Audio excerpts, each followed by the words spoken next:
주의 사랑으로 사랑합니다. 일교 차이가 심한 가운데 감기 환자가 많아서 병원들이 비명을 지르고 있는 가운데 있습니다. 그래도 건강을 유지하시고 운동하시고 입에서 나오는 말이 아름답기 위해서 어떻게 해야 되겠습니까?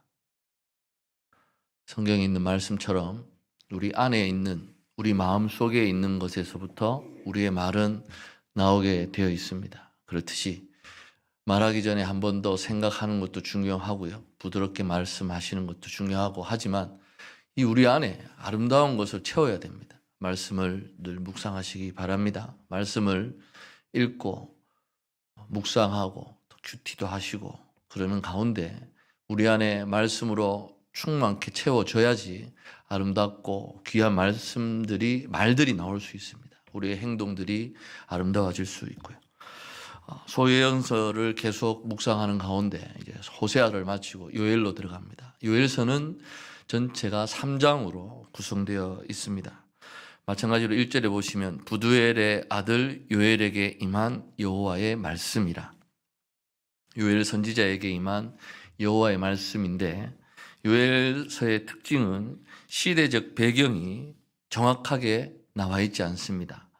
이사야서라든지 호세아서처럼 어느 임금시대 이런 시대를 말하고 있지 않기에 과연 언제인가를 사람들은 많이 추정을 하면서 성전에 닥쳐올 참상을 예견하고 있다는 점에서는 바벨론 포로기 이전이 아닐까 생각을 하기도 합니다. 그러나 또 이 이스라엘이 흩어져서 사로잡힌 이들의 귀환이 예고되어 있기도 합니다. 3장에 가면. 그래서 그걸 보면은 또 바벨론 포로기 이후에 쓰인 것 같기도 하고 다양한 의견들이 있습니다. 그리고 이제 절망과 낙담에 빠진 청중을 격려하고 하나님이 그들 가운데 함께 하신다는 그러한 증언이 있는 것을 볼 때, 그럴 때 성전이 황폐한 중에도 하나님께 기도할 수 있다고 청중들을 고취시키고 권면하는 것을 볼 때에는 아마 이 예루살렘 성전이 재건되기 전 그 시기가 아닐까 이렇게 얘기하는 사람들도 있습니다. 어찌되었건 이 요엘서에 있어서 중요한 것은 여호와의 날입니다. 여호와의 날. 전반부에서는 고통과 재앙을 뜻하는 그러한 날이었지만 뒤에 후반부로 가게 되면 백성을 구원하시는 그 날이 나옵니다. 그리고 여호사밧 골짜기에서 열방을 심판하시는 그 날이 여호와의 날로 표시가 되고 있습니다. 전체적인 메시지는 우리가 잘 아는 요엘 말씀은 우리가 잘 알듯이 2장 20 뒤에 후반부에 가서 말세 내 영을 종들에게 부어주겠다는 그런 말씀이 있습니다. 그러나 요엘서 전체 메시지가 의미하는 바는 이 재앙 속에 담긴 하나님의 뜻이 무엇인지를 우리가 명확하게 알아야 할 것입니다. 그리고 만민들에게 영을 부어주시는 그 하나님께서 결국은 열방을 심판하시고 하나님께로 돌아오라고 말씀하시는 그러한 가운데서 우리가 주님이 우리에게 주시는 그 말씀, 어떻게 보면은 명확한 시대가 표시되어 있지 않다는 점에서 오늘날 21세기를 살아가는 우리에게까지 주시는 그 말씀의 의미가 있다고 볼 수가 있는 것입니다. 1장 1절은 제목입니다. 보통 부두엘의 아들 요엘에게 임한 여호와의 말씀이며 2절부터 오늘 읽은 이 12절까지가 첫 두 부분으로 나눌 때 나오는 첫 부분인데 땅의 소산이 황무케 되어 있는 상황을 묘사를 합니다. 그러면서 탄식하고 통곡하라 그렇게 명령을 하고 계십니다. 그리고 이제 13절부터 뒤에 20절까지에는 이 참담한 현실에 대한 탄식, 어떻게 할 것인가, 성전에 모여서 금식하면서 부르짖을 것에 대한 그러한 촉구가 나오고 있습니다. 2절 보시면 늙은 자들아로 시작합니다. 너희는 이것을 들을지어다. 그리고 땅의 모든 주민들아 너희는 귀를 기울일지어다. 너희의 날에나 너희 조상들의 날에 이런 일이 있었느냐. 지금 황폐해져 있는 이 현실을 보면서 묻습니다. 어른들에게 과거에 지금까지 살아오시면서 이러한 일들이 참상이 벌어진 적이 있느냐 물어보는 거죠. 그리고 그 주민들에게, 그 지역에 사는 사람들에게 이런 일이 일어났던 적이 있느냐 물어보고 있습니다. 그 말은 유례 없는 그러한 일이 지금까지 일어났습니다. 이제까지 어느 지역에서도 듣도 보도 못한 그러한 일들이 지금 그들이 살아가는 시대에 일어나고 있는 것입니다. 그리고 또 앞으로도 일어날 것입니다. 3절은 너희는 이 일을 너희 자녀에게 말하고 너희 자녀는 자기 자녀에게 말하고 그 자녀는 후세에 말할 것이니라. 계속 반복을 해서 이 일을 이야기하라고 말씀하고 있습니다. 지금 그들이 살아가는 시대에 일어난 이 끔찍하고 놀라운 현실이 어쩌다 일어난 불운한 그러한 일로 치부해버리거나 기억에서 없어져 버리는, 손쉽게 잊혀져도 될 일이 아니고 자손들에게 계속해서 일러서 언제나 기억해야 하는 일임을 말하고 있습니다. 믿음의 선배들 중에서 바울이 그랬듯이 과거 이스라엘의 역사를 계속해서 반복해서 말씀하고 있지 않습니까? 주님께서 출애굽을 시키시고 이러이러한 가운데, 그런데 그러한 역사 속에서 하나님의 말씀을 읽어야 함에도 불구하고 사람들은 그러지 못했다라는 것입니다. 다음 세대는 가나안으로 들어가자마자 하나님께서 함께 하셨던 그러한 상황들을 잊어버리고 살았고요. 결국에는 나라가 망하고 성전이 무너지는 그러한 일을 당하게 되는 것입니다. 과거를 샅샅이 살피고 기억하는 것은 현재와 미래의 더 나은 날들을 만들고 기대하기 위해서인 것입니다. 현재의 어떤 참상, 고통, 그 눈물 속에서도 단단히 기록하고 이것을 또 기억하면서 가르치는 것은 우리의 삶을 부정적으로 바라보기 위한 것이 아닙니다. 자손들의 시대에는 좀 더 낫고 좀 더 바르고 소망스러운 날들을 만들기 위해서며, 제일 중요한 것은 같은 잘못을 반복하지 않기 위한 것입니다. 그래서 요엘서는 끔찍했던 시대를 후손들에게 두루두루 두고 가르치는 것, 이것이 바로 성경적인 관점임을 확실히 알려주고 있습니다. 저나 여러분이나 각 가정에서 이러한 일들을 많이 겪어보셨을 것입니다. 주님 주시는 시험이 있을 수도 있고요. 어렵고 힘든 그러한 가운데 우리가 그 고난과 고통을 이겨냈던 그러한 우리의 과거를 잊어서는 안 될 것입니다. 그래서 하나님께서 이스라엘 백성에게 말씀하셨던 것처럼 우리에게도 말씀하고 있는 것입니다. 그러면서 이제 이 4절에 보시면 팥중이가 남긴 것을 메뚜기가 먹고 메뚜기가 남긴 것을 느치가 먹고 느치가 남긴 것을 황충이 먹었도다. 오늘 네이버에 다 찾아봤습니다. 팥중이, 메뚜기, 느치, 황충이 다 메뚜기과에 속하는 그러한 이 곤충이고 크기와 이런 생김새를 봤는데요. 이렇게 네 메뚜기과에 속하는 네 곤충이 다 나오는 본문은 성경에 여기밖에 없습니다. 이유가 무엇이겠습니까? 이유가 선지서마다 이러한 동물들이 상징하는 바가 있습니다. 메뚜기는 주로 우리가 메뚜기 하면 떠오르는 가장 큰 재앙이 뭡니까? 출애굽 당시에 하나님이 모세로 하여금 시켰던 그 메뚜기 재앙을 떠올립니다. 메뚜기는 많은 수가 와서 곡식을 먹어갑니다. 그래서 그러한 모양을 보았을 때에는 엄청난 크기지만 또 하나님이 바람으로 한번 흩으시면 순식간에 사라지는 그러한 상징적인 존재였던 것을 볼 수가 있습니다.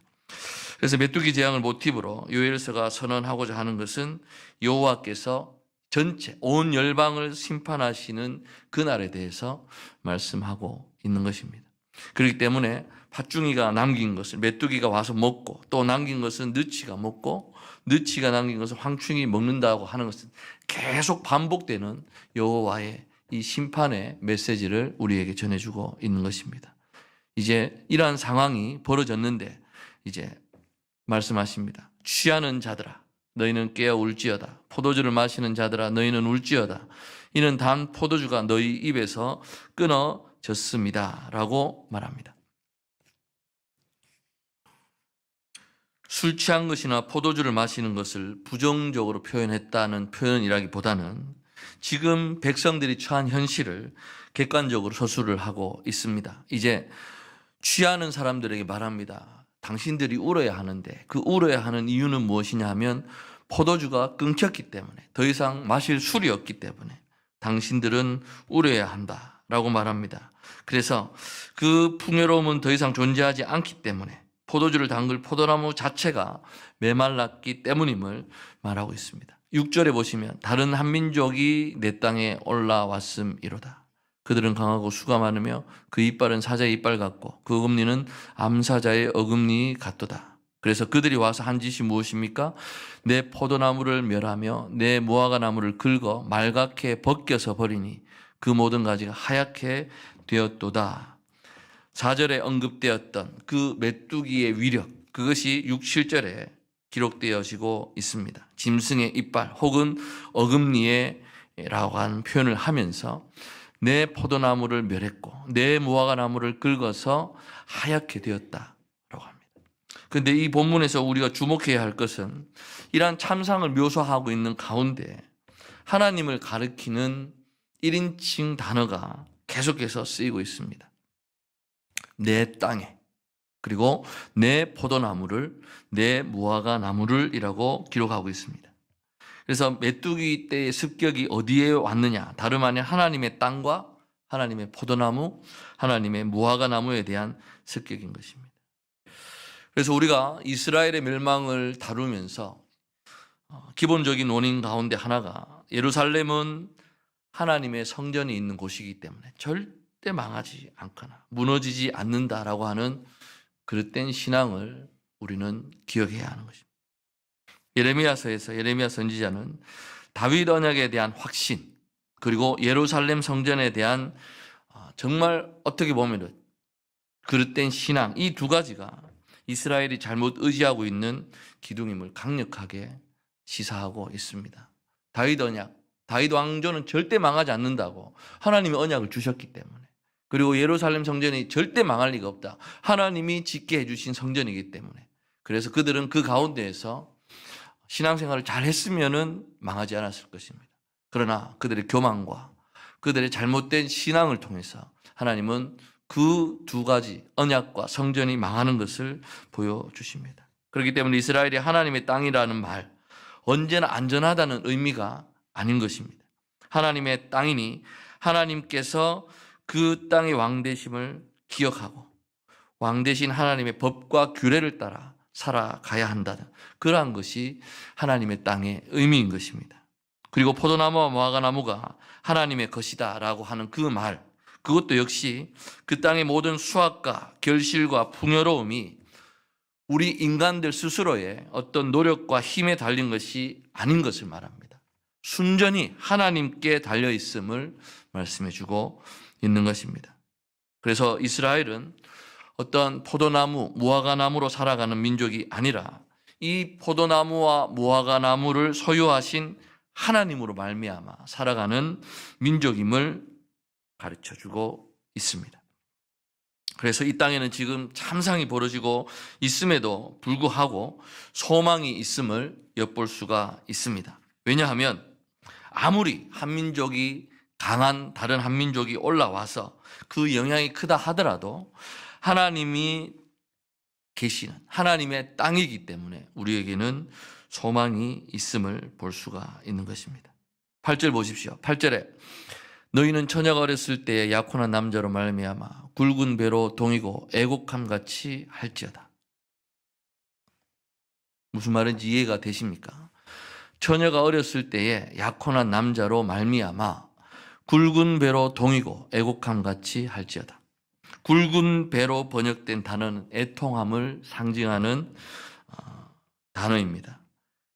그런데 그 애통의 원인의 대부분의 원인은 무엇이냐면 죽음입니다. 죽음. 그러니까 어렸을 때 약혼한 남자가 있었는데 이 남자가 죽었는 겁니다. 이 남자가 죽으니까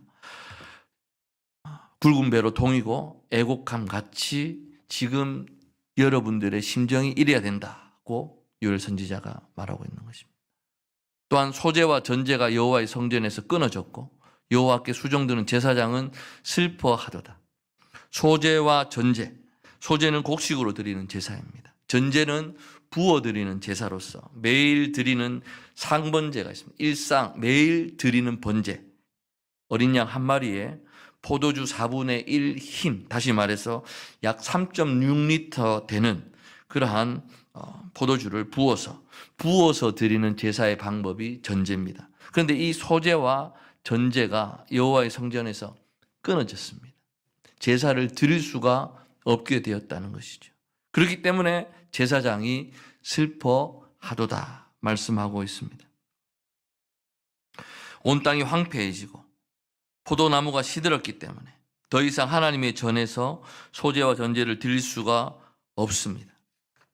그 백성 가운데 당신의 초소를 두시고 백성들로 하여금 성소에 나와 하나님께 예물을 드리게 하셨지 않습니까? 그런데 이제는 소제와 전제로 삼을 그러한 곡식과 포도주가 끊어졌기 때문에 성소에서 여호와를 섬길 제사장들은 탄식할 수밖에 없는 그러한 상황이 된 것입니다.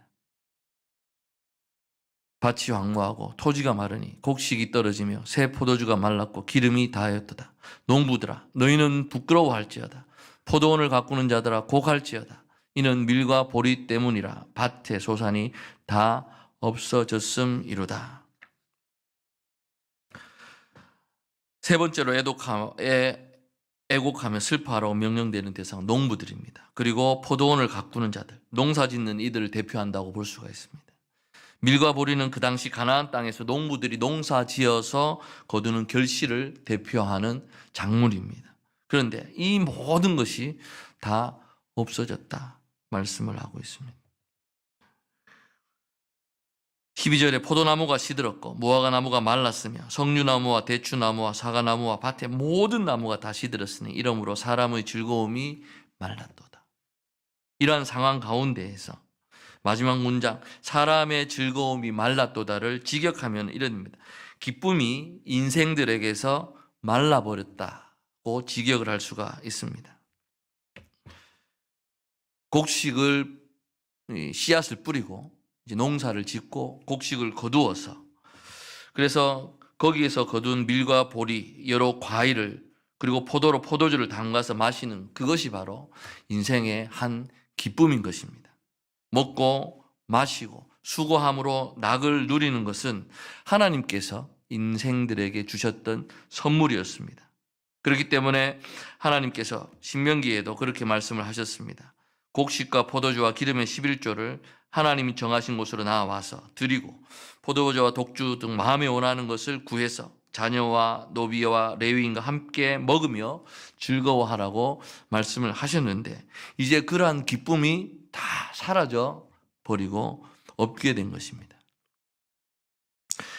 그래서 4절에서부터 12절까지 말씀을 요약을 한다면은 여러 메뚜기에 대한 언급과 그리고 6절에서 볼 수 있는 그 메뚜기로 인한 그 당시에 이 재앙이 얼마나 광범위하고 파괴적이었는지 짐작을 하게 할 수 있습니다. 땅은 메말랐습니다. 곡식은 황폐해졌고 더 이상의 포도주를 만들 길은 없고 기름도 얻을 길이 없었으며 밀도 없고 보리도 없고 그러니 인생에 있어서 아무런 기쁨도 찾을 수가 없게 된 그러한 현실에서 이제 촉구가 나옵니다. 13절에 제사장들아 너희는 굵은 배로 동이고 슬피 울지어다.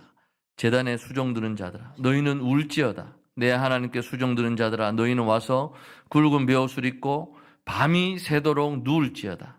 이는 소제와 전제를 너희 하나님의 성전에 드리지 못함이로다. 초점이 밤을 새는 데 있는 것이 아니라 성전으로 와서 굵은 베옷을 입으라고 초대하고 있습니다. 집이 아닌 성전에서 잠옷이 아닌 굵은 베옷을 입고 잔다는 그 자체의 의미가 무엇이냐? 애통함입니다. 애통한 마음을 가지고 하나님 앞에 나아오라고 말하고 있습니다. 너희는 금식일을 정하고 성회를 소집하여 장로들과 이 땅의 모든 주민들을 너희 하나님 여호와의 성전으로 모으고 여호와께 부르짖을지어다 말씀을 합니다. 금식일을 정하라고 합니다. 과거에. 그래서 회개하고 나아갈 때 했던 가장 큰 두 가지는 죄를 뒤집어 쓰고 하나님 앞에 부르짖으며 금식하며 기도했던 것을 볼 수 있습니다. 금식이 하나님의 명령인 경우는 거의 드뭅니다. 공식적인 이스라엘의 금식일은 속죄일에 1년에 한 번 있는 7월 달에 있는 그 속죄일에 금식하게 되어 있고요. 그러나 하나님의 은혜를 사모하면서 그 도우심을 간구할 때 사람들이 하는 대표적인 방법 중에 하나는 금식이었습니다. 음식을 먹지 않으며, 집에서도 그렇지 않습니까? 자녀들이 밥을 안 먹습니다. 뭔가를 요구하는데 밥을 안 먹는 거예요. 저는 안 먹으면 놔둡니다. 그냥 먹지 말라고. 그럼 배고프면 와서 먹습니다. 그런데 예전에 우리가 알듯이 그러지 않았지 않습니까?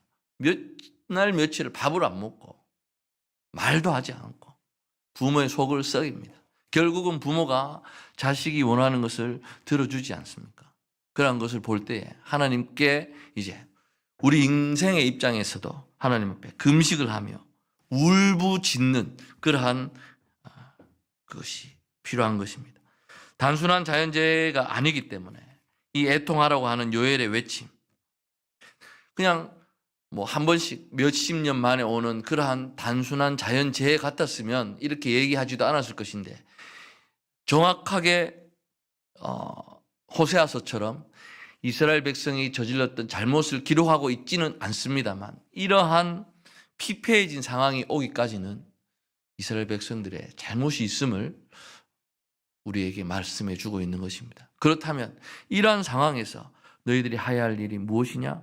금식일을 정하고 성회로 소집하여 주님 앞에 나와서 부르짖으라고 말씀을 하고 있습니다. 그래서 요엘서에서 금식을 선언하고 성전에 모일 것을 선언합니다만, 우리가 한 가지 짚고 넘어가야 할 것은 금식이나 성전 자체의 어떤 특별한 강조점이 있는 것이 아님을 알아야 합니다. 중요한 것은 하나님께 부르짖는 것입니다. 하나님께 부르짖는 것. 현재의 현실을 불운이나 운이 없다, 어떤 그러한 핑계대는 그러한 것으로 치부할 것이 아니고, 금식이나 성전 제의를 통해서 정성을 더 많이 모아서 주님 앞에 더 이렇게 잘 보이면 뭔가 될 것처럼 그렇게 할 것이 아니라, 오직 하나님 앞에 모이고 도우심을 구하고 하나님 앞에서 자신을 돌아보는 그것이 관건이지, 금식해야 되겠구나, 이것이 중요한 것이 아니라 성전에 모이면 되겠구나라는. 그런데 그렇게 되면 사람들이 처음에는 간절한 마음으로 나옵니다만 반복되는 가운데 이것이 다시 뭔가 조금 느슨해지는 그런 경향들이 있습니다. 습관적으로 교회에 오게 되고 습관적으로 금식하게 되는 그러한 모습들을 보게 되는 것입니다. 하나님께서 원하시는 것은 그러한 금식과 그러한 성전에 모여서 울부짖음을 통하는 가운데 우리의 마음이 하나님의 도우심을 구하고 하나님 앞에서 우리 자신을 돌아보게 하기를 원하시는 것입니다. 15절부터 20절까지의 참담한 현실에 대한 탄식들이 쏟아지고 있습니다. 슬프다 그날이여, 여호와의 날이 가까웠구나. 곧 멸망같이 전능자에게로부터 이르리로다. 먹을 것이 우리 눈앞에 끊어지지 아니하였느냐? 기쁨과 즐거움이 우리 하나님의 성전에서 끊어지지 아니하였느냐? 씨가 흙덩이 아래에서 썩어졌고 창고가 비었고 곡간이 무너졌으니 이는 곡식이 시들었음이로다. 가축이 울부짖고 소떼가 소란하니 이는 꼴이 없음이라. 양떼도 피곤하도다. 여호와여, 내가 주께 부르짖으오니 불이 목장의 풀을 살랐고 불꽃이 들의 모든 나무를 살랐음이니이다. 들짐승도 주를 향하여 헐떡거리오니 시내가 다 말랐고 들의 풀이 불에 탔음이니이다. 재앙으로 인해 먹을 것이 끊어지고 농사는 황폐해지고 가축도 먹을 것이 없어 울부짖는 현실을 보여주고 있습니다. 그리고 19절 20절은 이러한 현실로 인해서 탄식하는 부분이 나오고 있습니다. 사람들이 하나님과 올바른 관계를 맺지 않기 때문에, 하나님의 나라가 이 땅에 임한다고 하는 것은 하나님과 우리의 관계가 계속해서 이어지는 것입니다. 그런데 사람들이 언제부턴가 하나님으로부터 오는 이 관계의 끈을 끊어버리고 문을 닫아버리는 거예요. 그 안에서 인간이 과학의 발달과 기술의 발달로 인해서 문화가 발달하면서 충분히 우리가 하나님의 도움 없이도 살아갈 수 있다라는 자만과 교만 속에 빠지게 되었던 것입니다. 그렇기 때문에 사람들이 하나님과 올바른 관계를 맺지 않는 가운데에서 그 피해가 우리 인간뿐만 아니라 창조 세계까지 퍼져 나가게 되는 것입니다. 들짐승에게까지 피해를 끼치게 되는 것을 볼 수 있습니다. 21세기 들어서 환경의 피해 관계에 대한 부분들을 많이 들어서 알고 계실 것입니다. 탄소 중립적인 국가가 되어야 할 것이고 일회용을 사용하지 않는다 등등 기타 등등 여러 가지 많은 고민들이 있는 가운데 있습니다. 그러한 가운데 하나님의 백성이 할 수 있는 것, 해야 하는 것은 무엇이겠습니까? 하나님께 나아와 자신의 처지를 고하며 부르짖는 것일 것입니다. 그러므로 재앙이라고 하는 것은 하나님의 백성들로 하여금 정말 그들에게 중요한 것이 무엇인지를 분명하게 하고 있습니다. 말씀을 정리하겠습니다. 메뚜기 때의 습격으로 인해서 이 전적인 어떤 자연재해, 우리가 지난 3년 동안 코로나를 겪어왔지 않습니까? 사스, 메르스와 같은 그러한 병들 우리가 겪었고 코로나로 인해서 우리의 일상은 많이 피폐해진 것을 볼 수 있습니다. 요엘은 요즘의 코로나와 같은 그 상황에 그 당시에는 이 메뚜기 때의 습격과 같았을 것입니다. 먹을 것은 다 사라져버리고 주님 앞에 제사도 드리지도 못하는 그러한 현실 속에서 요엘은 이제 곧 임하는 여호와의 날을 이 상황 속에서 깨닫게 됩니다. 그러면서 하는 말은 하나님의 성전에 모여서 하나님께 부르짖어야 한다는 것입니다. 같은 사건을 겪어도 불운과 불행을 탓하는 사람이 있습니다. 그러나 요엘 선지자처럼 오직 하나님께 나아서 부르짖어야 한다고 촉구하는 이들도 있습니다. 땅은 하나님이 주신 핵심적인 선물입니다. 그러나 그 땅은 이스라엘에게 속한 것이 아니라 이스라엘은 그 땅의 청지기일 뿐이고 그 땅은 하나님께 속한 것이다. 그래서 땅의 소산이 말라버렸다는 현실에서 이스라엘이 할 수 있는 일은 무엇입니까? 하나님께 부르짖는 일일 것임을 말씀하고 있습니다. 무엇을 돌아보고 무엇을 돌이킬지에 대해서는 정확하게 말씀하고 있지는 않습니다만 전체적인 예언서들을 읽어가면서 그 흐름을 파악해야 할 것입니다. 21세기를 살아가면서 우리가 코로나를 겪고 난 이후에 이제 포스트 코로나 시대를 또 살아가야 할 것입니다. 그렇다면 우리는 그런 가운데 어떠한 교훈을 얻고 어떠한 상황 속에 나아가시겠습니까? 더 이상 마스크 쓰지 않아서 편해서 좋다가 아니라 하나님께서 우리에게 주셨던 창조부터 시작해서 우리 인간에게 청지기의 삶을 허락하시면서 돌보라고 하신 이 세계를 우리가 어떻게 하나님의 뜻에 따라 살아가면서 일구어 나갈 것인가를 고민해 보시는 저와 여러분 되시기를 간절히 소망합니다. 그러면서 여호와의 날에 대한 두려움 또한 그 가운데 우리가 기쁨으로 준비하는 그 준비를 저와 여러분께서 함께 하셨으면 좋겠습니다. 기도하겠습니다.